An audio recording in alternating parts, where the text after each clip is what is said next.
Welcome to Unit 2, Chapter 1, Mind Map Example. You are looking at a mind map.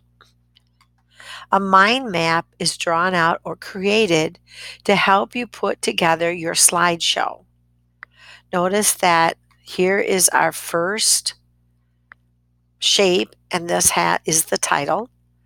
And our very last shape is the slogan and logo that you will create in Google Drawings. A mind map allows you to identify what you will put in each of your slides. So I have my title slide and I have my closing slide, and everything in between, looking at all of these, anything in between are objects that represent what is going to go on specific slides. Now, when you do your slideshow, you will not be using words, but in your mind map, you might choose to write words so that you understand what images that you're looking for. So, here are some examples of skills that you will need to use in order to create your mind map. First of all, you are going to have to be able to connect your objects.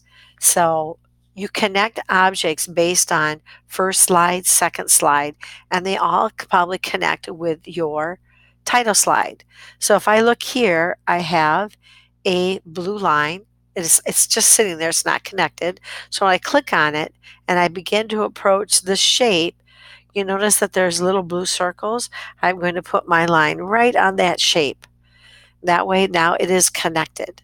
So to do that, all I have to do is go to my line and click on it, and then I can add my shape. So let's say we want to draw the perfect shape. We're going to go to our shape icon. Let's grab an arrow. I'm going to hold my shift key down and I can draw my perfect arrow. And if I want to change the color, I can just come up to the background and I can change the color. And then to connect this shape to maybe the shape above, I'm going to click on my drop down, click on my line, and then now here is my connecting link. And if I draw up, I can connect it right to that blue link. Now it is connected. Now let's say I'm going to hit escape to get out of that connecting or linking. I'm going to click on my shape, and let's say I wanted to move this a centimeter to the right. If I can use my arrow key, so my right arrow key will move to the right, my left moves it to the left. I have up and I have down, and notice that those linking line or connecting lines all move with it. That's how you know it's connected. The last thing you're going to do is you're going to connect these objects. So when you finish your entire mind map, you're going to select everything. So you can do Control A, which will select everything in the document, or you can drag and select everything. I kind of like Control A because then I know for sure everything is connected. Then I'm going to right click and I can group, or I can use Control Alt G to group. Once I click on group, when I go up here to my document and I get my 4-letter cross, I can move these and they all move together. That's what grouping does. It makes all of these individual images or shapes into one movable object.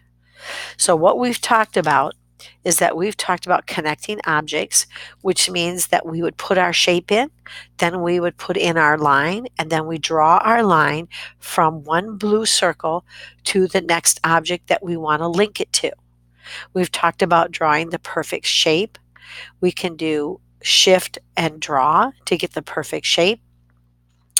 We can nudge by using our arrow keys. Nudging just allows us to move an object by centimeter, and then we can group and connect at the end all of our objects by either using Control A or right clicking.